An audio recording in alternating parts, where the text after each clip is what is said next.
ಈ ಸೌಜನ್ಯ ಕೊಲೆ ಮತ್ತು ಮರ್ಡರ್ ಇದನ್ನು ನಾನು ಆಲ್ರೆಡಿ ಖಂಡಿಸಿದ್ದೀನಿ ಮತ್ತು ಅದರ ವಿರುದ್ಧ ಹೋರಾಟದ ಒಂದು ವೇದಿಕೆ ಮೇಲೂ ಕೂಡ ನಾನು ಭಾಗವಹಿಸಿದ್ದೇನೆ. ಅಂದ್ರೆ ಸೌಜನ್ಯಗೆ ನ್ಯಾಯ ಸಿಗಬೇಕು ಅನ್ನುವಂಥದ್ದು ಎರಡನೇ ಮಾತನೇ ಇಲ್ಲ. ಆ ಅತ್ಯಂತ ಕ್ರೌರ್ಯವಾಗಿ ನಡೆದಂತ ಆ ಘಟನೆಯನ್ನ ಯಾರೂ ಕೂಡ ಸಮರ್ಥನೆ ಮಾಡ್ಕೊಳ್ಳೋಕೆ ಸಾಧ್ಯನೇ ಇಲ್ಲ. ಭಯಾನಕವಾಗಿ ಆ ಪಾಪ ಎಳೆ ಮಗುವಿನ ಕೊಲೆ ಮತ್ತು ಕೊಲೆ ಆಗಿದ್ದು ಇದು ಯಾವ ಮಾನವರು ಕೂಡ ಕ್ಷಮೆ ಮಾಡುವಂತಹದ್ದಲ್ಲ. ಸೊ ಇದು ಅಕ್ಷಮ್ಯ ಅಪರಾಧವನ್ನ ಆಗಿದೆ ಅಂತನ್ನುವಂಥದ್ದು ಮತ್ತು ಇದಕ್ಕೆ ನ್ಯಾಯ ಸಿಗಬೇಕು. ಈಗಾಗಲೇ ಕೋರ್ಟ್ ನಲ್ಲಿ ನಡೀತಾ ಇದೆ. ಕೋರ್ಟ್ ನಲ್ಲಿ ಯಾರನ್ನೋ ಒಬ್ಬರನ್ನ ಹಿಡಿದ್ರು ಕೋರ್ಟ್ ಅದನ್ನು ಬಿಡುಗಡೆ ಮಾಡಿತು ಅನ್ನುವಂಥದ್ದು ಇದೆ. ಸೊ ಇನ್ನು ಬೇರೆ ಬೇರೆ ಆಂಗಲ್ ನಲ್ಲಿ ಆ ತನಿಖೆಗಳು ನಡೀತಾ ಇದ್ದಾವೆ.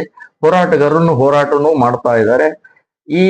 ಇದರ ಜೊತೆಗೆ ನಾನು ಇನ್ನೊಂದು ಹೇಳೋದೇನಂತಂದ್ರೆ ಕಮ್ಯುನಿಸ್ಟ್ರು, ಕ್ರಿಶ್ಚಿಯನ್ರು ಇದರ ಹಿಂದೆ ಒಂದು ದೊಡ್ಡ ಲಾಬಿ ಏನೋ ನಡೀತಾ ಇದೆ ಅಂತನ್ನುವಂಥದ್ದು ಸಂಶಯ ಬರ್ತಾ ಇದೆ. ಇಲ್ಲಿವರೆಗೆ ಸಾಕಷ್ಟು ಜನ ನಮ್ಮ ಕಡೆಗೆ ಬೇರೆ ಬೇರೆ ಸಾಕ್ಷಿಗಳಿದಾವೆ, ಪ್ರೂಫ್ ಇದಾವೆ ಅಂತ ಅನ್ನುವಂಥವ್ರು ಅದನ್ನು ಯಾಕೆ ಅವರು ಬಹಿರಂಗ ಪಡಿಸ್ತಾ ಇಲ್ಲ? ಒಂದು.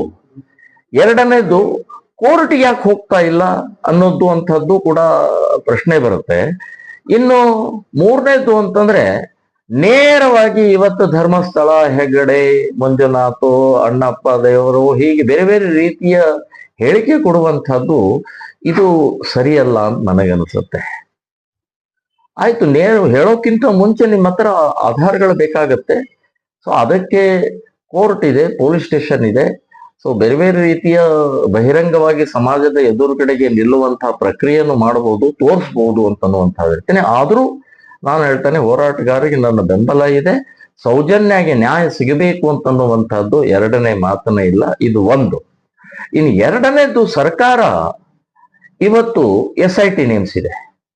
ಯಾಕೆ SIT ನೀವು ನೇಮಿಸಬೇಕಾದ್ರೆ ಯಾರ ಒತ್ತಡ, ಯಾಕೆ ನೀವು ಅಂತನೂ ಬರ್ತದೆ. ಸೊ ಇವತ್ತು ಅಲ್ಲಿ ಆದಂತ ಈ ನೂರಾರು ಘಟನೆಯ ಸಂಬಂಧಪಟ್ಟಾಗ ಇಮಿಡಿಯೇಟ್ ನೀವು ರಿಯಾಕ್ಟ್ ಮಾಡೋದಾದ್ರೆ, ಹಾಗೆ ಇಡೀ ಕರ್ನಾಟಕದಲ್ಲಿ ಮಹಿಳೆಯರ ಮೇಲೆ ದೌರ್ಜನ್ಯ ನಡೆದಂತಹ ಘಟನೆಗಳು ಸಾಕಷ್ಟಿದಾವೆ. ಅದನ್ನೆಲ್ಲವನ್ನೂ ಒಂದು ಪಟ್ಟಿ ಮಾಡಿ ಎಲ್ಲದಕ್ಕೂ SIT ನೇಮಿಸಬೇಕಾಗಿತ್ತು.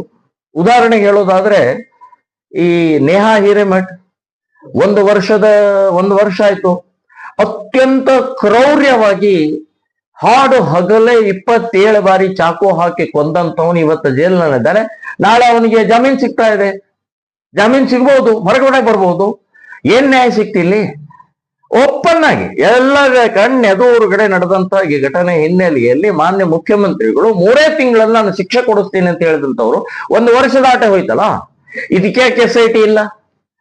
ಇನ್ನು ಸುಮಾರು ಒಂದು 10 ವರ್ಷದ ಹಿಂದೆ ಭಟ್ಕಳದಲ್ಲಿ ಯಮುನಾ ನಾಯ್ಕ್ ಅಂತನ್ನುವಂತ ಒಬ್ಬ ಅಮಾಯಕಿಯ ರೇಪ್ ಅಂಡ್ ಮರ್ಡರ್ ಮುಸ್ಲಿಮರ ಒಂದು ಮನೆಯ ಹಿಂಭಾಗದಲ್ಲೇ ಆಗಿದೆ.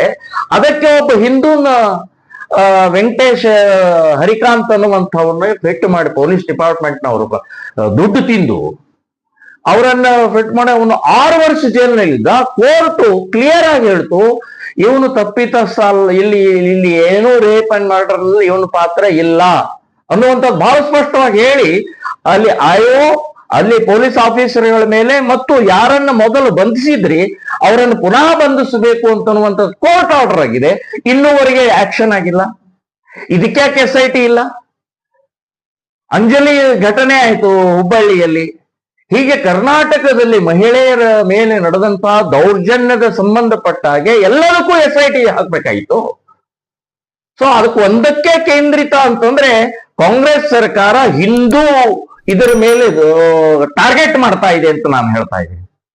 ಸೊ ಈ ಟಾರ್ಗೆಟ್ ಅನ್ನ ಬಿಟ್ಟು ಪ್ರಾಮಾಣಿಕವಾಗಿ ಹಿಂದೂ ಮಹಿಳೆಯರ ಅಥವಾ ಯಾವುದೇ ಮಹಿಳೆಯರ ಮೇಲೆ ದೌರ್ಜನ್ಯ ನಡೆದಿದೆ ಟೋಟಲ್ ಇಡೀ ರಾಜ್ಯಾದ್ಯಂತ SIT ನೇಮಕ ಮಾಡಿ ಎಲ್ಲವೂ ತನಿಖೆ ಆಗಬೇಕು ಅಂತನ್ನುವಂತಹದ್ದು ನನ್ನ ಬೇಡಿಕೆ.